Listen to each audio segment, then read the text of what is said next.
12 bituin ng kanyang korona. Dakilang tanda, ikaw, O Maria, kahanga-hanga ang iyong tagumpay. Dakilang tanda, ikaw, O Maria, kahanga-hanga ang iyong tagumpay. Sa ngalan ng Ama at ng Anak at ng Espiritu Santo, Amen. sumainyo ang Panginoon. At sumayo rin. Mga kapatid, aminin natin ang ating mga kasalanan upang tayo'y maging marapat gumanap sa banal na pagdiriwang. Tayo pong lahat, inaamin ko sa makapangyarihang Diyos At sa inyo, mga kapatid, na lubha ako nagkasala sa isip, salita, sa gawa, at sa aking pagkukulang. Kaya isinasamo ko sa mahal na Birheng Maria, sa lahat ng mga anghel, mga banal, at sa inyo, mga kapatid, na ako'y ipanalangin sa Panginoong ating Diyos. Kaawaan tayo ng makapangyarihang Diyos, patawarin tayo sa ating mga kasalanan, at patnubayan tayo sa buhay na walang hanggan. Amen. Panginoon, kaawaan mo kami. Panginoon, kaawaan mo kami. Kristo, kaawaan mo kami. Kristo, kaawaan mo kami. Panginoon, kaawaan mo kami. Panginoon, kaawaan mo kami. Ginugunita natin ngayon ang pagkareyna ng mahal na Birheng Maria. Manalangin tayo. Ama naming makapangyarihan, ginawa mong aming maging ina at reyna ang nagsilang sa iyong anak. Ipagkaloob mong kaming lubos niyang idinadalangin ay makarating ng maluwalhati sa iyong paghahari sa iyong mga supling. Sa pamamagitan ni Hesukristo, kasama ng Espiritu Santo, magpa sa walang hanggan. Amen. Magsipo muna ang lahat. Pagbasa mula sa aklat ni Propeta Isaías. Nakatanaw ng isang malaking liwanag, ang bayang malaunang nasa kadiliman. Namanaag na ang liwanag sa mga taong namumuhay sa lupaing balot ng dilim. Iyong pinasigla ang kanilang pagdiriwang. Dinagdagan mo ang kanilang tuwa. Tulad ng mga tao sa panahon ng anihan. Tulad ng mga tao naghahati ng nasamsam na kayamanan.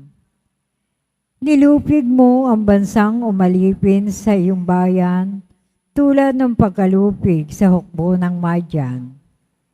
Binali mo ang panghampas ng mga tagapagpahirap sa kanila, sapagkat ang panyapak ng mga magdirigma, ang lahat ng kasuotang tigmak sa dugo ay susunugin, sapagkat ipinanganak para sa atin ang isang sanggol na lalaki, at siya ang namamahala sa atin.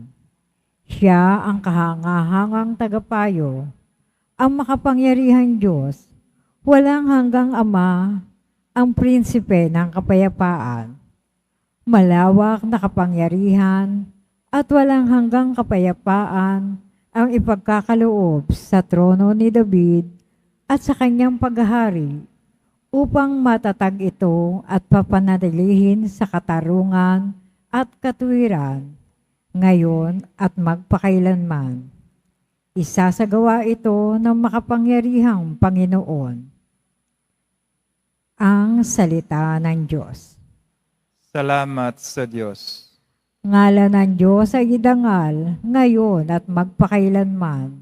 Ngalan ng Diyos ay dangal ngayon at magpakailanman. Dapat na magpuri ang mga alipin. Ang ngalan ng puon ay dapat purihin. Ang kanyang pangalan ay papupurihan, magmula ngayon magpakailanman. Ngalan ng Diyos ay dangal ngayon at magpakailanman.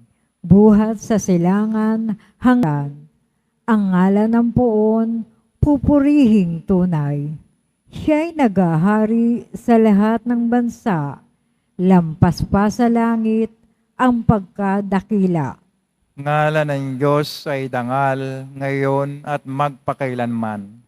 Walang makatulad ang Panginoon Diyos na sa kalangitan doon naluklok. Buhat sa itaas, siya'y tumutunghay, ang lupa at langit kanyang minamasdan. Ngalan ng Diyos ay dangal ngayon at magpakailanman. Mula sa alabok ang mga mahirap, sa pagkagulami ay itinataas, sa mga prinsipe ay isinasama, nagiging prinsipe ang mga lingkod niya. Ngalan ng Diyos ay dangal ngayon at magpakailanman. Tumayo na po ang lahat.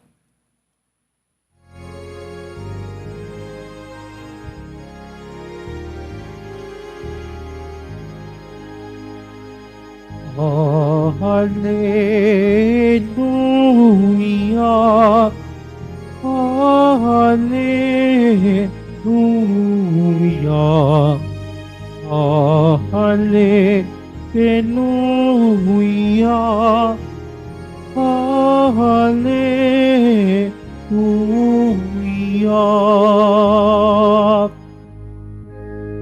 Aba, Ginoong Maria, napupuno ka ng grasya, Diyos ay kapiling mo tuwina. Hallelujah, Hallelujah, Hallelujah, Hallelujah.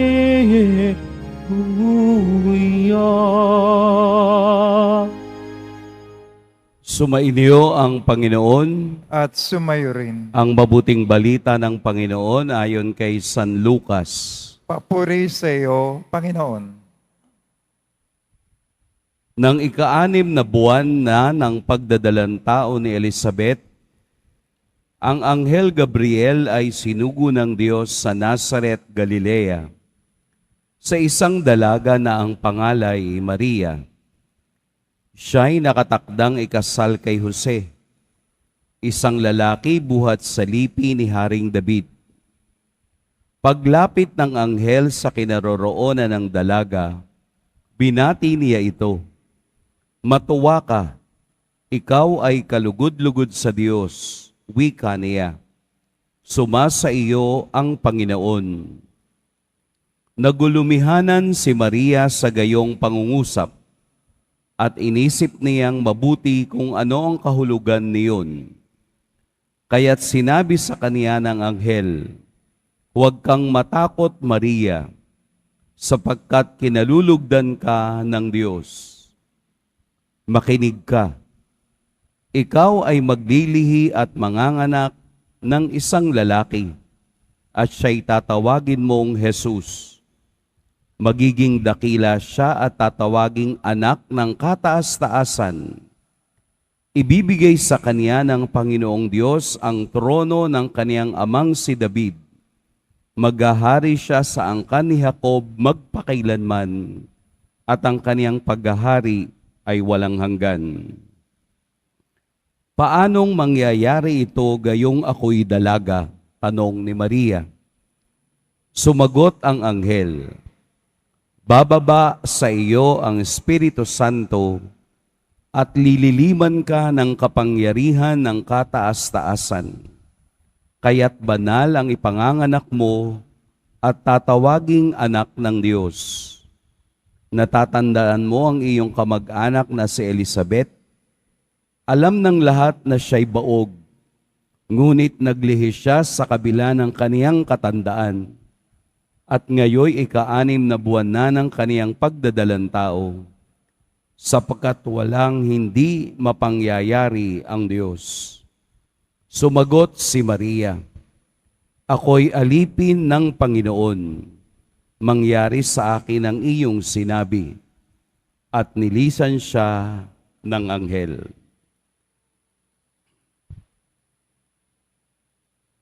Mga kapatid, ang mabuting balita ng Panginoon. Pinupuri ka namin, Panginoong Hesukristo. Magsiupo muna ang lahat. Magandang umaga po sa lahat.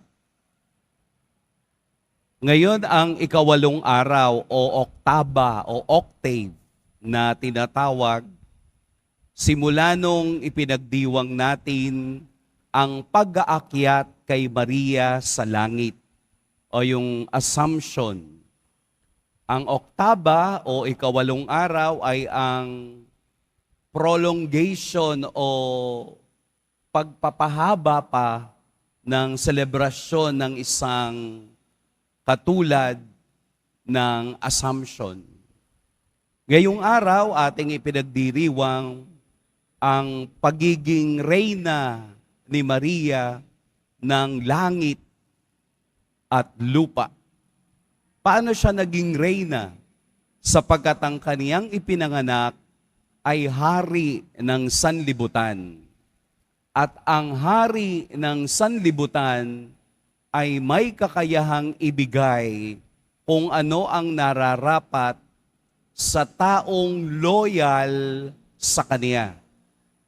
Dahil kung titingnan natin ang kasaysayan ng pagliligtas, simula't simula pa, simula ng salita ng anghel, simula ng balita ng anghel, si Maria ay itinalaga na bilang kabahagi ng kasaysayan ng kaligtasan ng tao. Hindi mo pwedeng ihiwalay si Maria sa kasaysayan ni Jesus. Dahil mula't mula pa, pinili na si Maria na maging kasangkapan ng Diyos sa kaniyang sinapupunan ang magiging tagapagligtas ng kasalanan ng sanlibutan. Kaya nga magandang bigyan natin ng pansin ang sinasabi ng Anghel Gabriel sa Ebanghelyo ngayon. Kung siya'y tatawaging anak ng kataas-taasan, ibibigay sa kanya ng Panginoong Diyos ang trono ng kaniyang amang si David. Nangangahulugang kasama rin si Maria na magiging isa sa kaniyang tunay na kasama sa kalangitan. Sapagkat ang tagumpay ng anak ay palaging kasama sa tagumpay ng ina. Hindi mo pwedeng iwanan ang mga taong kasama mo habang ikaw ay naghihirap. Sa gitna ng iyong tagumpay, sa dulo ng iyong tagumpay, dapat kasama mo rin ang mga taong ito katulad ni Maria. Pero hindi ganun kadali sa parte o bahagi ni Maria. Una, kung narinig natin sa Ebanghelyo, nagulumihanan si Maria sa balita ng anghel. Pero meron siyang ipinakita na isang virtue na dapat ay alam natin at ginagaya natin kay Maria. Kaya nga si Maria ay hindi lamang reyna ng langit, kung hindi reyna ng mga virtues, reyna ng kabutihang loob, reyna na dapat niyayakap ng tao sapagkat sa kaniya naroon ang totoong halimbawa ng pagsunod sa Diyos. Ano yung narinig natin? Yung salitang makinig ka. Makinig ka. Napakalalim nun. Hindi lang siya isa bastang salitang sinabi ng anghel. Makinig ka. Nung sinabi ng anghel ito kay Maria, makinig ka. Totoong nakinig si Maria sa salita ng anghel kung ano ang tatahakin niyang landas once na sinabi niyang, ako'y alipin ng Panginoon. Bago ibukas ni Maria at bigkasin ang lahat ng ito, siya ay nakinig, hindi lamang sa tenga, kung hindi nakinig sa puso. Hindi nagyabang, hindi nag-ingay, hindi ipinalandakan sa kaniyang kapitbahayan na ako'y magiging ina ng kataas-taasan kung hindi siya ay nakinig. Iyon ang unang hakbang upang tayo'y makatugon sa balita ng Diyos sa ating buhay. Hindi lamang tayo magsasalita, bagkus tayo'y makikinig.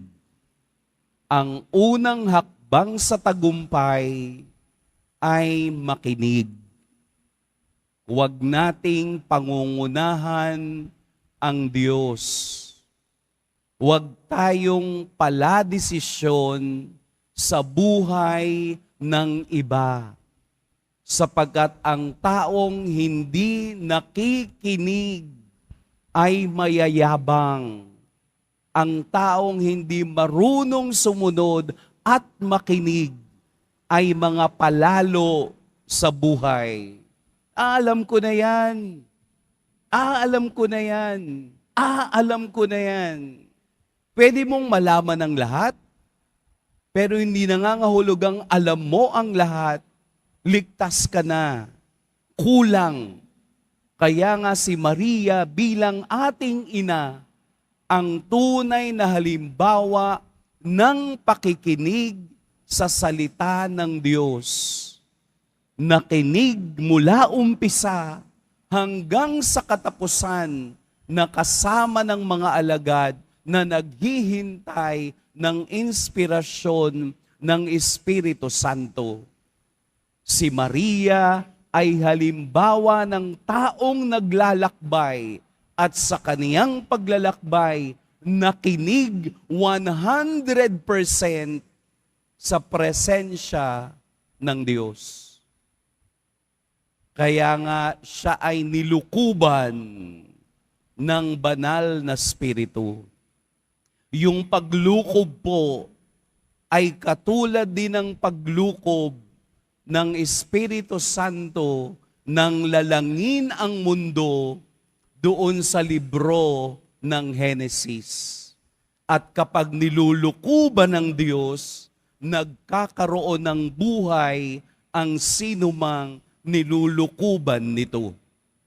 Sapagkat kung tayo'y magpapasailalim sa Espiritu Santo, sa paglukob ng Diyos sa ating lahat, mauunawaan natin ang tunay na dahilan kung bakit tayo'y naglalakbay. Si Maria ang modelo ng pagiging reyna ng mga virtues, pagiging reyna ng kabutihang loob, pagiging reyna ng pagpapakumbaba, sapagkat ang pangako ng Diyos na itataas niya ang kanyang abang alipin sa kanyang awit sa Magnificat ay nangyari ngayon. Itinaas ng Diyos ang aliping si Maria upang maging reyna ng langit at ng lupa. Wala nang iba, sapagkat ang imahe ni Kristo na pinanggalingan ni Maria ay imahe ng pagsunod sa kabutihan at walang hanggang awa ng Diyos. Lumapit tayo kay Maria, sapagkat ang tunay na ina ay nakikinig at palaging yumayakap sa mga anak na lumalapit sa Kaniya. Pagpalain tayo ng poong may kapal. Tumayo na po ang lahat.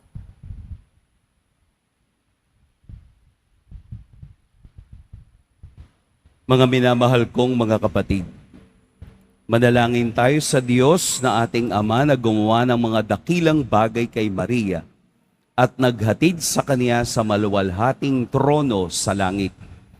Ipaalam natin sa Kaniya ang ating mga pangangailangan sa tulong ni Maria. Sa tulong ng aming Inang Maria, pakinggan mo ang aming mga panalangin, Panginoon. Sa tulong ng aming Inang Maria, pakinggan mo ang aming mga panalangin, Panginoon.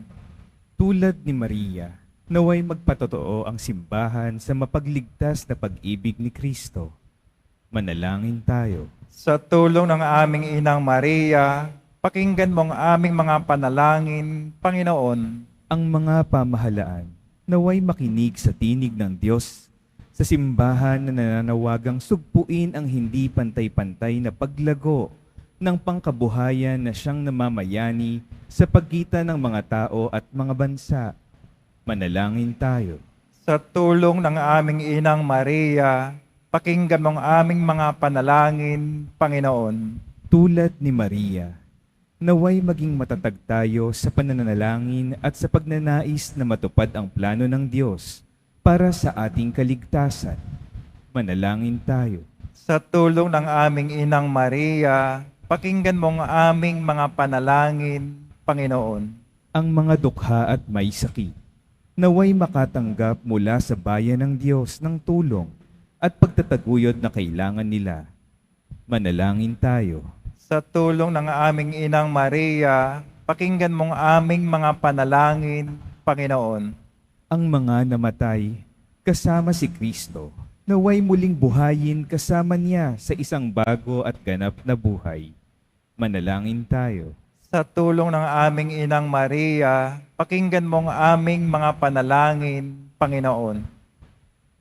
Ama ng kaluwalhatian at kapangyarihan, sa pamamagitan ng aming Reyna, ang pinagpalang Birheng Maria, ipagkaloob mo ang mga kahilingang idinudulog namin sa iyo sa pamamagitan ni Kristo na aming Panginoon. Amen. Magsipo muna ang lahat.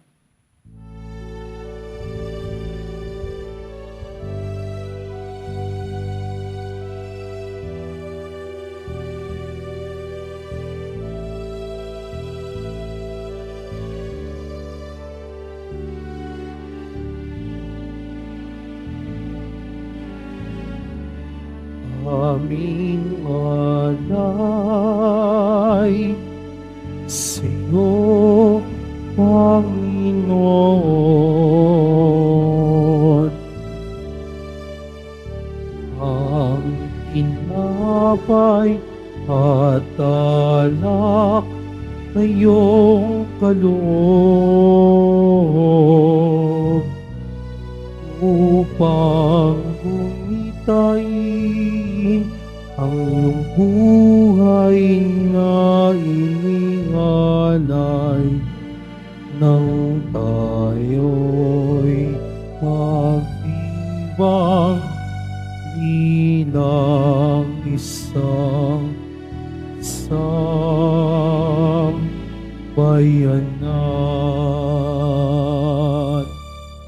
Tumayo na po ang lahat. Manalangin kayo mga kapatid upang ang paghahain natin ay kalugdan ng Diyos amang makapangyarihan. Tanggapin nawa ng Panginoon itong paghahain sa iyong mga kamay, sa kapuri niya at karangalan, sa ating kapakinabangan at sa buong sambayang banal. Ama naming lumikha, kaming naghahain ngayong ginugunita, si Mariang Banal na Birhen ay nakikiusap na saklolohan sana kami nang naghain ng kaniyang kalinis-linisang paghahandog ng sarili sa krus at ngayoy nabubuhay kasama ng Espiritu Santo magpa sa walang hanggan. Amen. Sumainyo ang Panginoon. At sumayo rin. Itaas sa Diyos ang inyong puso at diwa.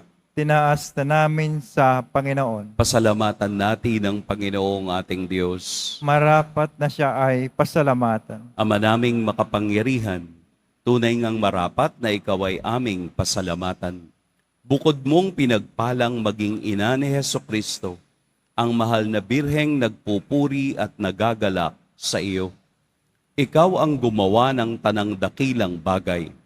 Ikaw ang lumilingap sa lahat kailanman. Nilingap mo ang mahal na birhen bilang iyong abang alipin, na iyong binigyan ng tungkuling kumalinga sa anak mong manunubos namin. Kaya kaisa na mga anghel na nagsisiawit ng papuri sa iyo, nang walang humpay sa kalangitan, kami nagbubunyi sa iyong kadakilaan. Santo, Santo, Santo, Panginoon Diyos ng mga hukbo, napupuno ang langit at lupa ng kadakilaan mo, o sana sa kaitaasan. Pinagpala na paririto sa ngalan ng Panginoon, o sana sa kaitaasan. Magsilod po ang lahat. Ama naming banal, ikaw ang bukal ng tanang kabanalan. Kaya't sa pamamagitan ng iyong Espiritu, gawin mong banal ang kaloob na ito upang para sa amin maging katawan at dugo ng aming Panginoong Hesukristo. Bago niya pinagtiis ang kusang loob na maging handog, hinawakan niya ang tinapay, tinasalamatan kaniya, pinaghati-hati niya yon, iniabot sa kaniyang mga alagad at sinabi, "Tanggapin ninyong lahat ito at kanin, ito ang aking katawan na ihahandog para sa inyo."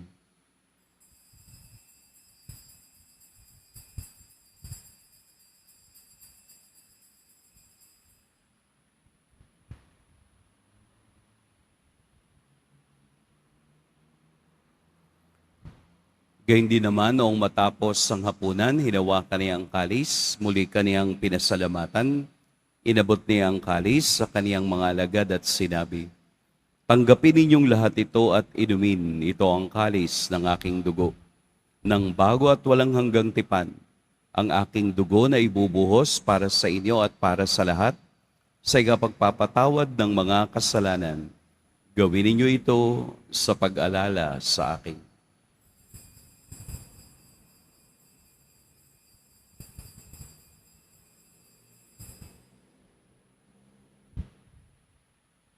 Tumayo na po ang lahat.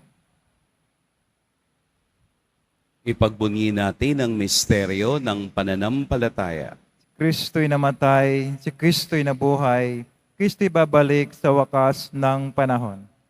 Ama, ginagawa namin ngayon ang pag-alala sa pagkamatay at muling pagkabuhay ng iyong anak. Kaya't iniaalay namin sa iyo ang tinapay na nagbibigay buhay at ang kalis na nagkakaloob ng kaligtasan. Kami nagpapasalamat dahil kami iyong minarapat na tumayo sa harap mo para maglingkod sa iyo. Isinasamo namin kaming magsasalo-salo sa katawan at dugo ni Kristo ay mabuklod sa pagkakaisa sa pamamagitan ng Espiritu Santo. Ama, lingapin mo ang iyong simbahang laganap sa buong daigdig. Puspusin mo kami sa pag-ibig kay San Francisco na aming Papa at ni Jose na aming Obispo at ng Tanang Kaparian. Alalahanin mo rin ang mga kapatid naming nahimlay nang may pag-asang sila'y muling mabubuhay, gayon din ang lahat ng mga pumanaw.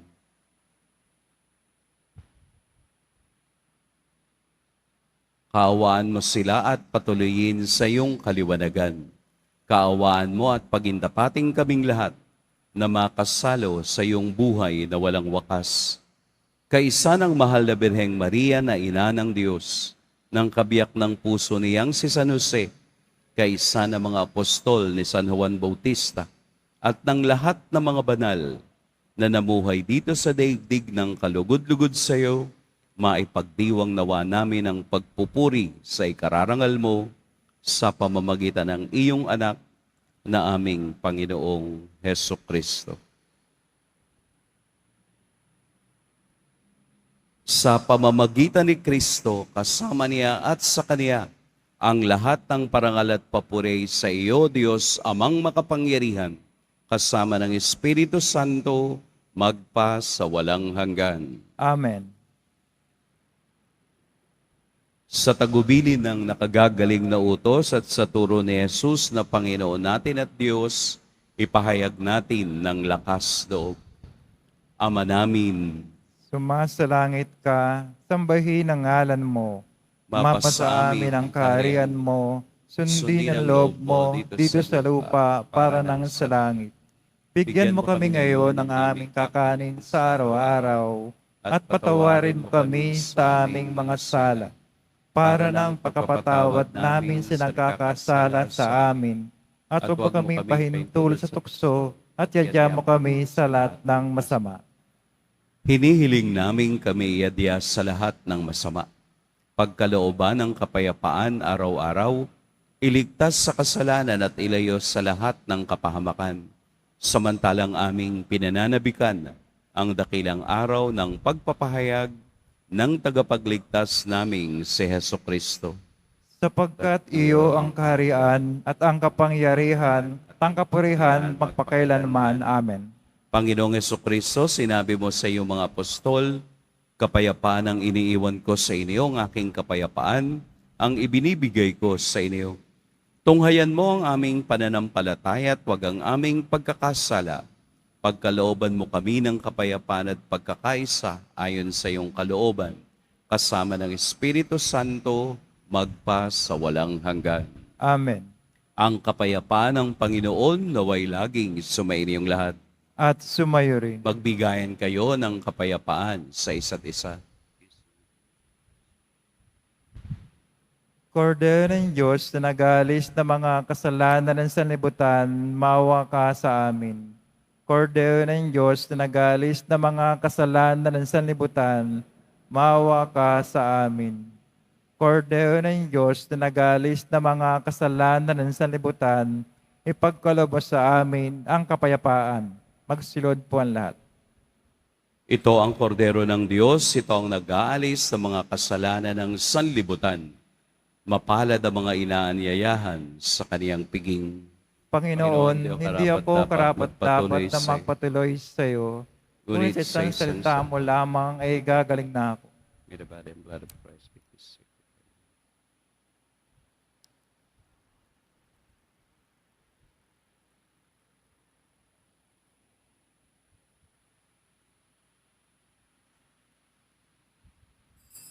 Para sa lahat ng tatanggap ng banal na komunyon, sasagot po tayo ng Amen.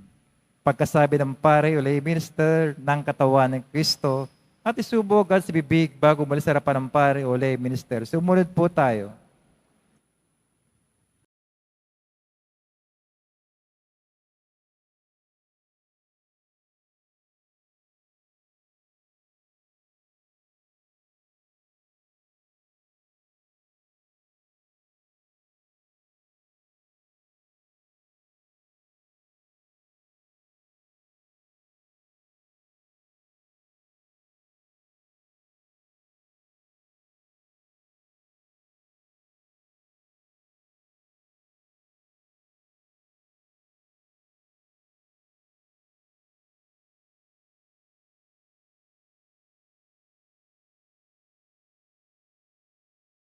Tumayo na po ang lahat.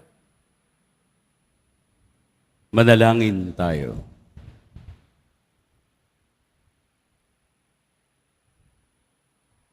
Ama naming mapagmahal, kaming nakinabang sa haing nagbibigay buhay, sa paggunita kay Mariang Birheng Mahal, ay nakikiusap na humantong nawa sa pagsasalo sa piging kailanman sa piling mo, sa pamamagitan ni Kristo, kasama ng Espiritu Santo, magpa sa walang hanggan. Amen. Sumainyo ang Panginoon. At sumayo rin. Yumuko kayo para sa pagbabasbas. Mahal na poong Jesus Nazareno, inihayag mo sa pamamagitan ng krus ang walang maliw na pag-ibig ng Diyos sa sangkatauhan. Pakinggan mo po ang kahilingan ng iyong angkan na nagsusumamo sa iyo. Makamtam nawa nila ang iyong katugunan at tanggapin ang kasagutan na may utang na loob na tinatanaw. Basbasan din po ninyo ang mga daladala nilang mga imahen at dasalan. Sa pamamagitan ng bendisyon na ito, Naway maalala nila ang pangako nila noon sa binyag na ikaw ang kanilang iibigin at paglilingkuran bilang Panginoon magpa sa walang hanggan. Amen. At pagpalain kayo ng makapangyarihan at mapagmahal na Diyos, ang Ama at Anak at Espiritu Santo. Amen. Tapos na ang ating pagdiriwang, humayo kayong taglayang kapayapaan ng Poong Jesus Nazareno. Salamat sa Diyos.